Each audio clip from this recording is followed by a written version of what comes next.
Hola tout le monde, aujourd'hui je vais vous montrer la réalisation de ce auvent/marquise devant la maison. Donc dans cette vidéo vous allez voir du travail de l'acier, du travail du bois et un peu d'électricité.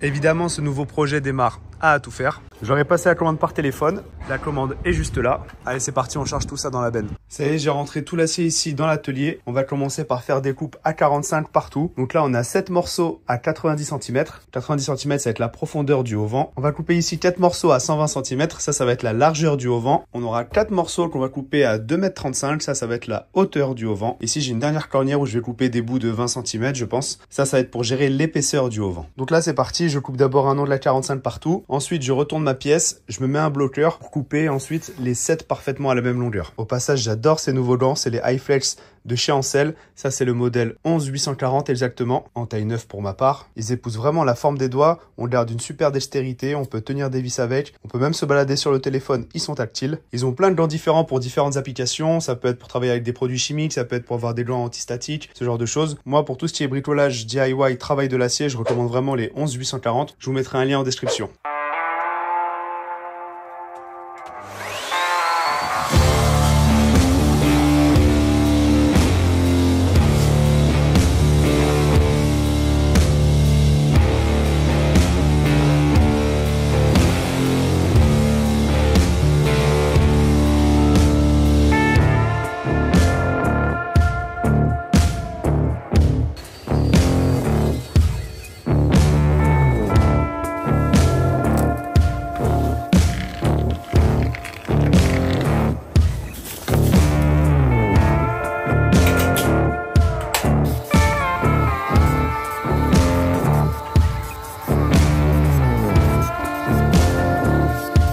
Parmi les longueurs de 120 cm que j'ai coupées, j'en ai pris 2 qui, elles, vont être fixées au mur. Dès maintenant, avant même de souder, je vais déjà préparer les trous. 3 fixations à chaque fois. Les fixations en question, je m'en suis déjà servi celle-ci pour faire le tunnel végétal à l'arrière de la maison. Donc ce sont des longues chevilles de 12 par 135. Vous voyez, c'est vraiment long. À l'intérieur desquelles, on va venir mettre des vis de 10 par 140. Donc là, c'est parti pour percer les 6 trous à 10 mm.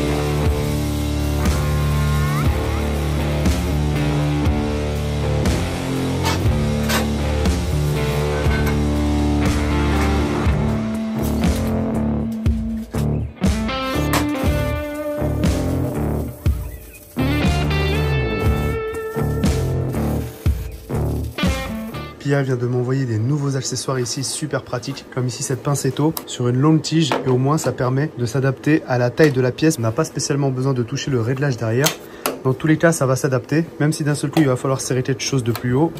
J'ai pas besoin de toucher au réglage derrière, ça va quand même le serrer. Parce que justement, c'est la tige qui s'adapte. Ces pincettos là, elles sont vraiment top. Et ils m'ont également envoyé ces équerres qui ont non seulement des trous de 16 mm, ici c'est ouvert, comme ça on peut slider à l'intérieur pour s'adapter à la pièce justement. Comme ça par exemple je peux me mettre bien contre, ça c'est super utile. Quand j'ai besoin de faire par exemple 2 cadres de la même taille, je règle l'équerre une fois pour les deux, et quand je veux faire mon nouveau cadre, j'ai juste à me caler contre l'équerre qui est déjà réglé.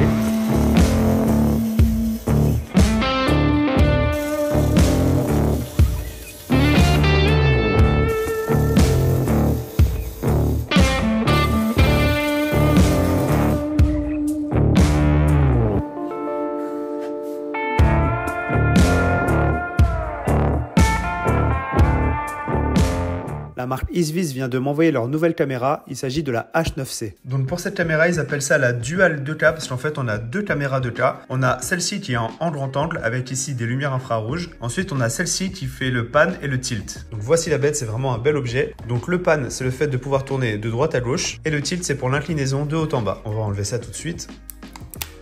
Alors ici, on va également avoir des lumières infrarouges. Ça, c'est pour voir de nuit, si jamais on a envie de voir en noir et blanc. Mais par contre, si on veut voir en couleur, ici, on a deux projecteurs LED qui éclairent super bien. Ici, on va avoir un voyant lumineux pour nous donner l'état de la caméra, l'objectif 2K. Ici, on va avoir un micro pour que la personne puisse parler à la caméra. Et lorsqu'on bascule en dessous, on va avoir l'emplacement pour la carte micro SD et également un haut-parleur pour que la personne puisse entendre ce que je dis. On enlève ça. Ici, on va avoir les petites antennes Wi-Fi qu'on va orienter pour mieux capter. Ici, on a un câble d'alimentation avec le petit transformer là. Et ici, le port Ethernet si on a envie de la brancher en filaire. Donc, vous voyez qu'on a deux options pour la connecter, soit avec le port Ethernet, soit en Wi-Fi. Le petit gabarit de perçage bien pratique pour ne pas avoir à mesurer. Et à l'arrière, on a la plaque de fixation avec la possibilité de fixer soit en haut, soit derrière. Donc, comme vous voyez, le pan, c'est jusqu'à 350 degrés et le tilt 80 degrés. Donc, ça nous laisse pas mal de marge de manœuvre. Évidemment, elle va gérer la détection des formes, donc à la fois pour les humains et les véhicules. Et j'ai hâte de voir ici ce que ça donne le Active Defense avec la sirène et la fonction strobe. Avant de l'installer au mur, je vais déjà en profiter pour la brancher et la connecter au Wi-Fi. Pour configurer la caméra, c'est super simple. Il suffit de scanner le QR code. On atterrit sur ce PDF en français. Installation de la carte micro SD. Moi, je vais en mettre une. C'est une carte micro SD 64 Go. Allez, c'est parti. On installe la caméra du coup. J'ai envie que ce soit à peu près à fleur avec le haut vent. Je prends juste un peu d'avance dans la réalisation du projet pour finir de vous présenter la caméra, mais ne vous inquiétez pas, vous n'avez rien loupé. On reprendra juste après. Ça y est, la caméra est installée. Maintenant, je vais vous montrer quelques fonctionnalités de la caméra. Voilà, donc ici, on a notre caméra avec les deux objectifs. Ici, on a l'objectif grand angle. Ça, c'est celui qui se trouve sur le haut de la caméra. Et dans la deuxième caméra, on a plusieurs options. Ici, on a l'option PTZ, par exemple. Celle-ci va nous permettre de diriger la caméra. Donc, soit à gauche, soit à droite, soit en bas, soit en haut. On va pouvoir parler également. Allô, allô. On entend super bien. On peut choisir sa définition, donc Quad HD, Full HD ou standard. On a le bouton de patrouille automatique. Donc là, toute seule, la caméra va tourner, elle va faire son petit pan tranquille. Elle va fouiller absolument tout le parking. On a ici le bouton projecteur. Hop, ça va nous allumer les deux lumières du haut. On éteint les lumières. On a également une alarme ici. Donc là, ça fait lumière plus ça fait du bruit. Voilà. On arrête l'alarme. Et aussi quelque chose que j'aime beaucoup moi, c'est la fonction de suivi. Donc en fait, ça va détecter lorsqu'il y a une présence humaine ou de voiture, c'est nous qui choisissons. Donc là, je me déplace et la caméra va me suivre justement. Je peux créer des zones de patrouille, lui dire par exemple de ne pas regarder ce qui se passe derrière mon portail. Il n'y a pas besoin de voir ce qui se passe dans la rue, elle n'a pas besoin de se mettre en action à ce moment-là. C'est quand même assez efficace la fonction de suivi. La qualité d'image est top.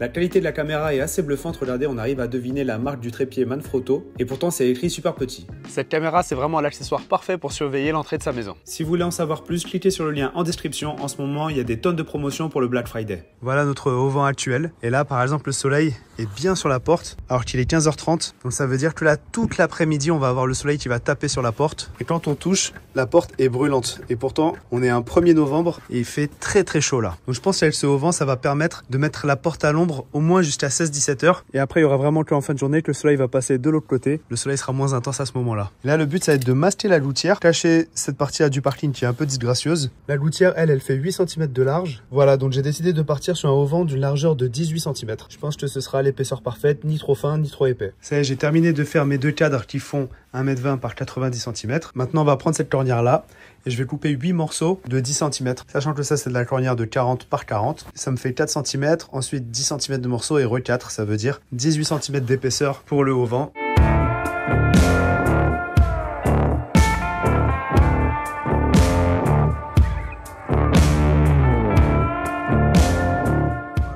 Mesurant là, je viens de me rendre compte que j'ai fait une petite connerie. Mes cadres, ils sont trop courts. J'ai fait des cadres de 1,20 m. J'ai pris la largeur de ça qui faisait déjà 1,10 m et je me suis dit, bon bah 1,20 m c'est cool, ça va recouvrir un peu plus. Mais j'ai oublié, j'ai changé de plan entre temps et que j'ai décidé de recouvrir la gouttière. Donc en fait, j'ai pas besoin de 1,20 m, j'ai besoin de beaucoup plus. J'ai besoin de à peu près 1,40 m, je pense. Bon bah c'est parti pour couper mes cadres et essayer de les rallonger. Heureusement qu'il me restait ce bout de cornière là qui me reste de quand j'ai coupé mes petits morceaux de 10 cm ici. Et il fait un peu moins de 77 cm. Bon bah je vais couper 4 x 19. C'est parti, allez. J'en ai pour 45 minutes je pense de réparer cette connerie. Couper les 4 morceaux, couper mes cadres, rajouter mes rallonges, ressouder, remeuler, faire en sorte que ça se voit le moins possible.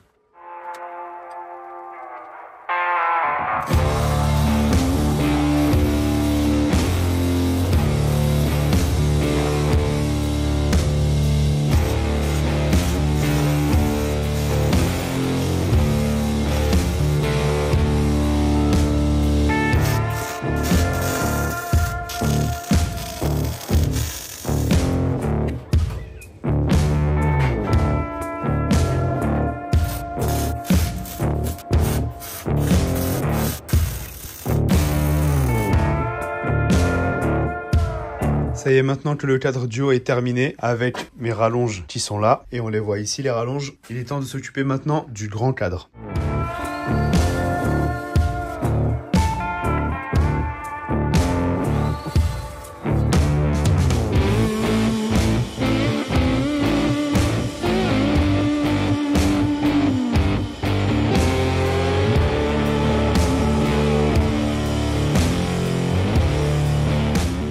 Ça y est, j'ai fait le premier cadre, c'est celui qui ira à la droite de la gouttière, celui-là donc à l'arrière. Et au milieu, j'ai rajouté ici ce fer plat qui fait 100 mm par 4 mm d'épaisseur. Tout simplement au milieu parce qu'il y aura des tôles qui vont venir couvrir. Et donc entre la tôle du haut et la tôle du bas, il me faut une petite surface d'appui pour que je puisse rifter ça tranquillement.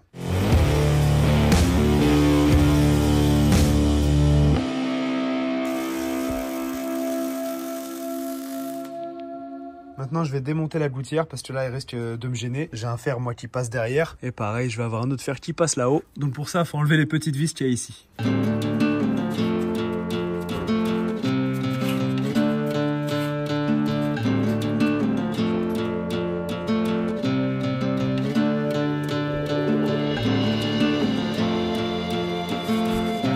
Ça y est, maintenant, j'ai mes 8 marques. Ici, ici et là-haut. Donc comme je vous l'ai dit, il faut percer à 12.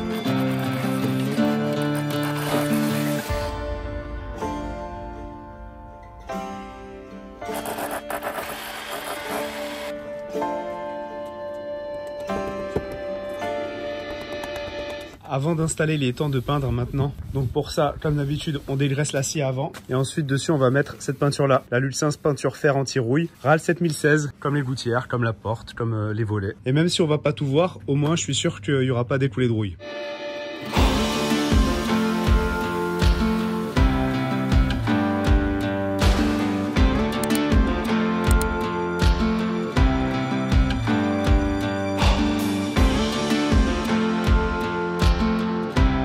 Allez, pendant qu'il sèche, on va déjà préparer le deuxième. Donc pareil, on dégraisse, on peint. Ensuite, je ne sais pas si vous avez remarqué, mais quand j'ai placé ça contre le mur là-bas, il y avait ici un petit delta qui est causé tout simplement par le fait que le sol est en pente. Et pour pas qu'on repose dans le vide, je vais fabriquer un pied réglable. Donc pour ça, j'utilise tout simplement un gros boulon de 10 mm qui va venir ici. Donc là, je perce. Ensuite, l'écrou, je vais le souder à l'intérieur et ça va me créer un pied réglable.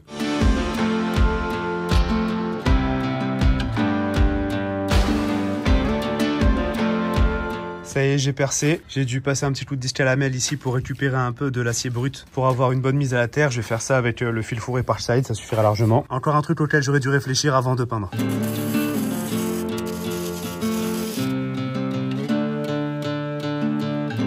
Ça y est, on a passé 2 couches. Et maintenant, par sécurité, en plus des vis, je vais rajouter un petit coup de colle polymère. Voilà, double sécu, ceinture et bretelles. Comme ça, on est sûr que ça bougera plus du tout.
Pour ce qui concerne l'habillage du bois, je suis toujours chez Escafre. Je vous montre du coup ce que j'ai pris, c'est du Garapa comme d'habitude. Voilà, donc en tout j'ai pris 9 lames de 2,75 m. Ça fait un total de 206 €.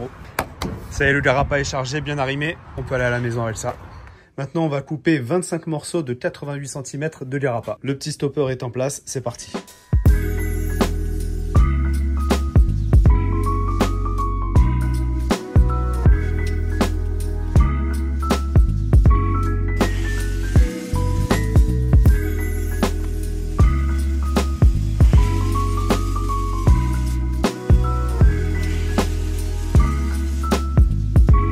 Maintenant, il est temps de faire une petite feuillure ici. Ça va me permettre d'insérer mon profilet pour mettre mon ruban LED. Je pense partir sur les mêmes profilets que pour le bar, donc je sais qu'ils font 17,5 mm de large. Donc ici, on va prendre la fraise de 18 mm encore une fois à la défonceuse sous table.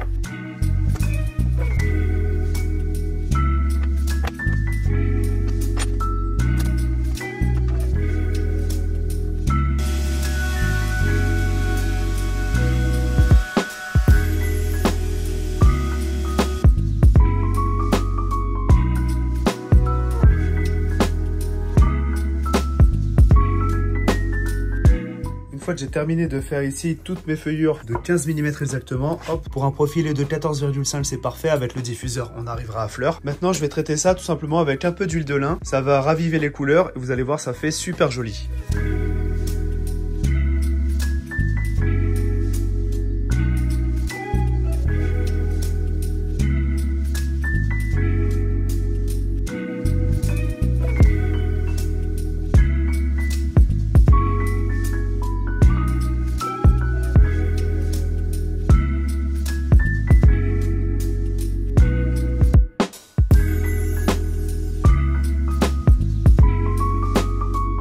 Ça y est, j'ai préparé toutes les lames de bois. Maintenant, on va les mettre en place et je vais fixer ça une fois de plus à la colle polymère tout simplement. Ça m'évitera de devoir percer ici ma cornière. Le seul problème avec ce système, c'est que je vais devoir installer les lames une par une. J'en mets une, je mets les serre-joints, je dois attendre que ça sèche un peu, peut-être 5-10 minutes. Juste ici, on peut voir une petite encoche que j'ai dû faire à la scie sauteuse pour laisser de la place à la tête du boulon.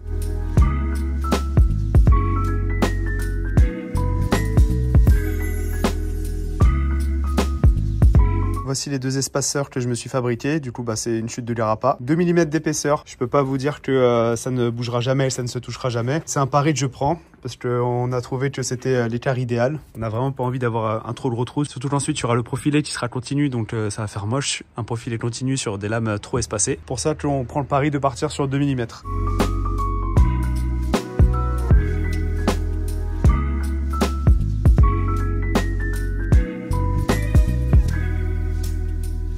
Ça y est, mes tôles sont là. Ça, c'est de la casse-tête, par exemple. Il m'a plié 3 rebords sur 4. Moi, je viendrai ensuite ici faire un petit cordon de soudure. En même temps que là-haut, ça sèche. Je vais déjà attaquer ici la pose de mes tôles. Comme ça, une fois qu'elles seront percées et bien en place, je pourrai les emmener en peinture. Donc, pour la mise en place, ce que je fais pour l'instant, c'est que je perce d'abord avec un foret de 3. Ensuite, à l'intérieur, j'insère des vis autoforeuses. Ce sont des 3,5 par 19. Voilà, donc comme ça, la vis, elle finit le trou de 3 à 3,5. Et à la fin, à l'intérieur, il y aura des rivets de 4 mm.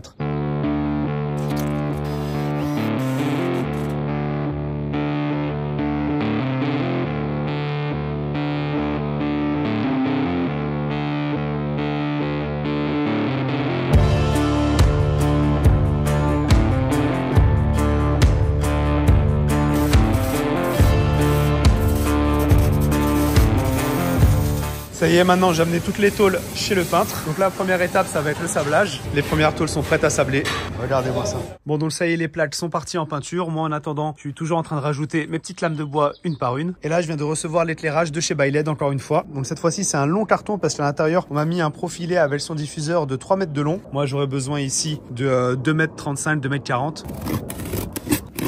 Je vous montre ce qu'on a reçu. Donc, à commencer ici par le ruban LED. Donc, c'est un ruban LED de 5 mètres. On a 420 LED par mètre. Regardez, elles sont vraiment toutes petites les LED. Donc ça va nous permettre d'avoir une lumière bien diffuse. C'est bien pour l'extérieur, il est IP68. Et au niveau de la température, on est à 3000 Kelvin. C'est parfait, c'est du blanc chaud comme je veux. Pour alimenter les 4 mètres de ruban dont je vais avoir besoin, sachant qu'il faut 13 watts par mètre. 13 watts par mètre x 4 mètres, ça fait 52 watts. Donc, cette alim va largement suffire. Elle fait 80 watts. L'alimentation aussi est IP68. Et ensuite, on a ici le détecteur de mouvement et détecteur de nuit en hyperfréquence. Donc, en fait, avec ce système, on n'a pas besoin de faire dépasser une grosse boule pour le détecteur de mouvement. C'est lui-même avec la fréquence, il va ressentir ça. On aura juste ce petit capteur à faire dépasser qui va nous servir à capter la nuit ou le jour. On va faire gaffe, on va mettre le détecteur de mouvement bien ici à l'abri parce que lui, il est IP20. Ici, on a les boutons de réglage. Donc ça, c'est à quel point il est sensible à la nuit. Ça va être à quel point il est sensible au mouvement. Et ça va être pendant combien de temps est-ce qu'on veut qu'il reste allumé. Ici, on a les profilés avec leur diffuseur givré. Donc là, vous voyez, ce sont des profilés qui font la même largeur, donc 17 mm. Mais par contre, ils sont plus profonds que ceux du bar. Là, on est à 14,5 1,5 mm de profondeur. C'est pour ça que j'ai dû faire des encoches un peu plus profondes. Ça, c'est non seulement parce que le ruban LED étanche IP68, il est un peu plus épais que l'autre. En plus de ça, vu que c'est pas un ruban cob, le fait d'être plus profond dans le profilé, ça va me permettre de diffuser encore mieux la lumière. Je vous montre ici comment s'effectue le câblage parce que ensuite, on va aller dans les combles et je pourrais pas vous montrer ça là-haut. On a ici le ruban LED. Le ruban LED, il est branché ici avec des wagots à l'alimentation. Ensuite, on repart de l'alimentation et là, on rentre dans le détecteur, là où il y a le signe de la lampe. Ça va être la photocellule qui est juste là pour détecter la nuit. Et ensuite, les deux autres fils à droite, c'est ce qui nous emmène à la prise. Du coup, moi, vu que j'ai mis une prise avec une terre, forcément, ici, j'avais mon câble de terre qui ressortait. Je l'ai branché directement à l'autre câble de terre, celui de l'alimentation, parce que ici, j'avais pas la place de mettre la terre. Allez, c'est parti, on teste ça. Top. Vraiment joli ce ruban LED en 3000 Kelvin. Les petites LED, on les voit à peine, donc j'imagine qu'avec le diffuseur, on verra encore moins.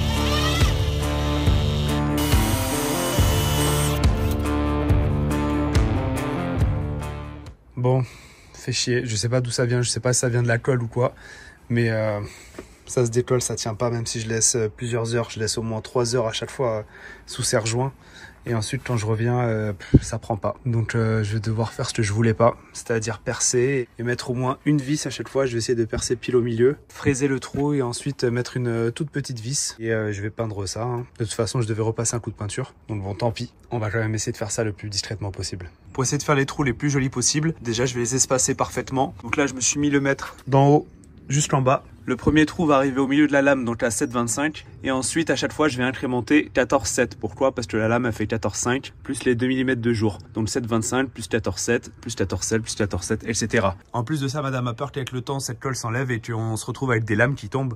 Et une fois qu'on a tout refermé, là on sera bien dans la merde. Donc on sécurise, on va visser. Et je vais toujours mettre le cordon colle.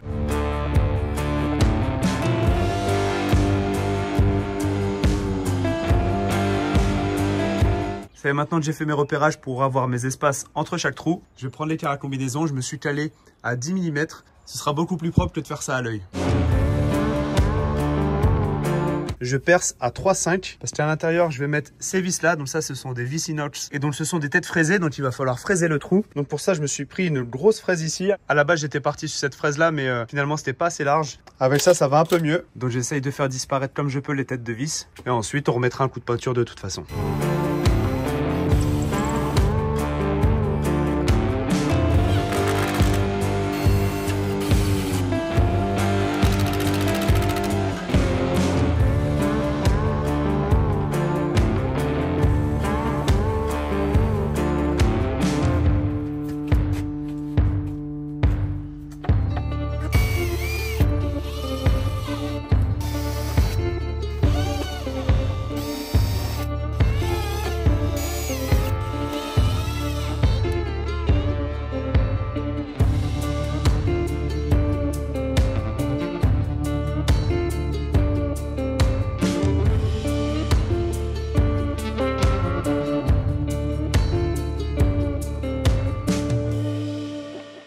Ça y est, à peine 3 jours après, les pièces sont prêtes chez le peintre. Ça, c'est top. Avec la boîte de rivets juste là. Du coup, il m'en a pas une cinquantaine qu'il a mis dans le cellophane. Super sympa. C'est parti, il est temps d'installer les tôles.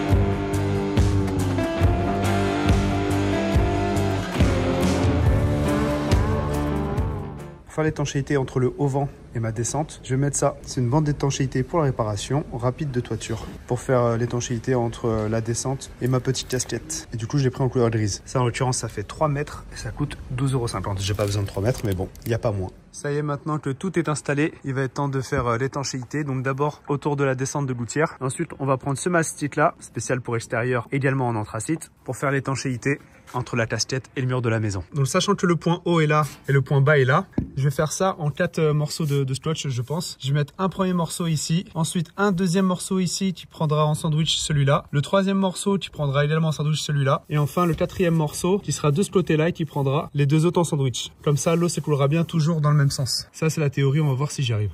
C'est bon, j'ai fait ça comme j'ai pu, mais je pense qu'au final, le but est bien rempli. On aura bien l'eau qui s'écoule par là, ensuite qui coule sur lui, ensuite qui coule sur lui et qui tombera par là. Concernant le joint ici, je vais pas l'essuyer. Je vais simplement essayer de le disposer proprement et je vais pas y toucher. Parce que si j'essaie d'essuyer contre le crépi, je risque plus de faire des bêtises qu'autre chose. Ça y est, le cordon est mis.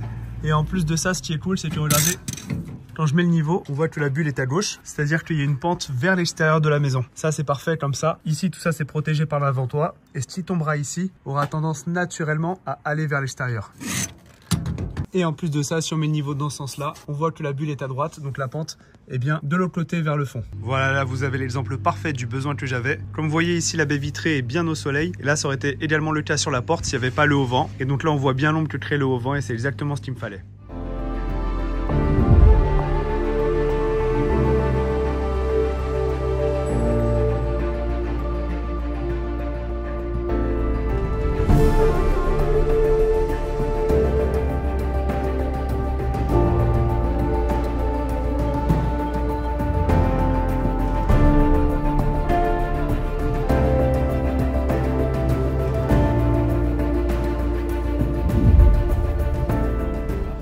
Et voilà, comme d'habitude avec madame, on est super content du résultat. Dites-moi en commentaire si c'est quelque chose qui pourrait vous inspirer, vous donner des idées. N'hésitez pas à aller voir en description, je vous mettrai les liens pour les super glands iFlex de chez Ancel. Je vous mettrai également tous les liens qui concernent la caméra de vidéosurveillance Isviz. Abonnez-vous si ce n'est pas encore fait et moi je vous dis à très bientôt pour la prochaine vidéo.